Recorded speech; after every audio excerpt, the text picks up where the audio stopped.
हे everyone, Radhe Radhe. Ekadashi तिथि भगवान विष्णु जी को समर्पित है। एकादशी व्रत करने से व्यक्ति को सभी तरह के पापों से मुक्ति मिलती है और मृत्यु के पश्चात मोक्ष की प्राप्ति होती है। इस दिन विधि विधान से भगवान विष्णु जी की पूजा अर्चना की जाती है। चैत माह के कृष्ण पक्ष में पड़ने वाली एकादशी को पाप मोचनी एकादशी के नाम से जाना जाता है। इस साल कब पड़ रही है पाप मोचनी एकादशी, चलिए जानते हैं इस बारे में। चैत महीने की कृष्ण पक्ष की एकादशी तिथि 25 मार्च को सुबह 5:05 पर शुरू होगी। इस तिथि का समापन 26 मार्च को देर रात 3:45 पर होगा। उदय तिथि को ध्यान में रखते हुए 25 मार्च को पाप मोचनी एकादशी का व्रत रखा जाएगा। पूजा विधि इस प्रकार है। एकादशी के दिन सुबह ब्रह्म मुहूर्त में उठकर स्नान करें और व्रत का संकल्प लें। इसके बाद भगवान विष्णु की पूजा करें। इसके बाद भगवान जी को धूप दीप चंदन और फल आदि अर्पित करके आरती करें। इस दिन गरीब और जरूरतमंद को दान जरूर करें। एकादशी पर रात भर जागना चाहिए। इसके बाद द्वादशी तिथि को व्रत खोलना चाहिए। एकादशी के दिन इन नियमों का जरूर पालन करें। भगवान विष्णु को गंगा जल से अभिषेक करें। भगवान विष्णु जी को पुष्प और तुलसी दल जरूर अर्पित करें। अगर संभव हो तो इस दिन व्रत भी रखें। भगवान जी की आरती करें। भगवान जी को भोग लगाएं। इस बात का विशेष ध्यान रखें कि भगवान को सिर्फ सात्विक चीज़ों का भोग लगाया जाता है। भगवान विष्णु के भोग में तुलसी को जरूर शामिल करें। ऐसा माना जाता है कि बिना तुलसी के भगवान विष्णु को भोग ग्रहण नहीं करते हैं।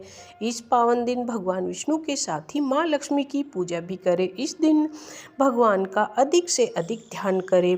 एकादशी व्रत की पूजा सामग्री इस प्रकार है। श्री विष्णु जी का चित्र या मूर्ति, पुष्प, नारियल, सुपारी, फल, लौंग, पुष्प, धूप, दीप आदि। पाप मोचनी एकादशी की कथा इस प्रकार है।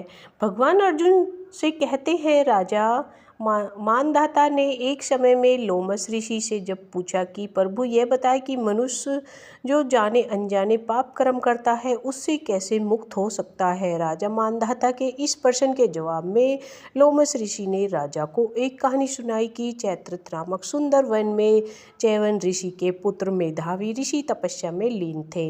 इस वन में एक दिन मंजू घोषा नामक अप्सरा की नज़र ऋषि पर पड़ी तो वह उन पर मोहित हो गई और उन्हें अपनी ओर आकर्षित करने हेतु प्रयास करने लगी। कामदेव भी उस समय उधर से गुजर रहे थे कि उनकी नज़र अप्सरा पर गई और वह उनकी मनोभावना को समझते हुए उसकी सहायता करने लग गए। अप्सरा अपने यत्न में सफल हुई और ऋषि काम पीड़ित हो गए। काम के वश में होकर ऋषि शिव जी की तपस्या का धृत भूल गए और अप्सरा के साथ रमण करने लगे। कई वर्षों के बाद जब उनकी चेतना जागी तो उन्हें एहसास हुआ कि वह शिव जी की तपस्या से विरत हो चुके हैं। उन्हें उस समय अप्सरा पर बहुत क्रोध आया और तपस्या भंग करने का दोषी जानकर ऋषि ने अप्सरा को पिशाचनी होने का श्राप दे दिया। श्राप से दुखी होकर वह ऋषि के पैरों पर गिर पड़ी और श्राप से मुक्ति के लिए अनुनय करने लगी। अप्सरा की याचना से द्रवित हो मेधावी ऋषि ने उसे विधि सहित चैत कृष्ण एकादशी का व्रत करने के लिए कहा। भोग में निमग्न रहने के कारण ऋषि का तेज भी लोप हो गया था, इसलिए ऋषि ने भी उस एकादशी का व्रत किया जिससे उनका पाप नष्ट हो गया। उधर अप्सरा भी इस व्रत के प्रभाव से पिशाच योनि से मुक्त हो गई और उसे सुंदर रूप प्राप्त हुआ। वह स्वर्ग के लिए प्रस्थान कर गई।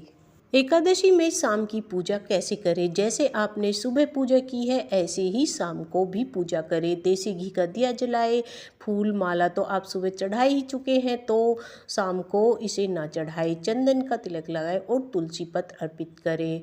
भगवान विष्णु को पंचामृत, फल और मखाने की खीर या घर पर बनी कोई भी मिठाई अर्पित करें। एकादशी कथा का पाठ करें और श्री हरि मंत्रों का जाप करें। आरती से पूजा पूर्ण करें और परिवार के सभी सदस्यों में पंचामृत बांटें।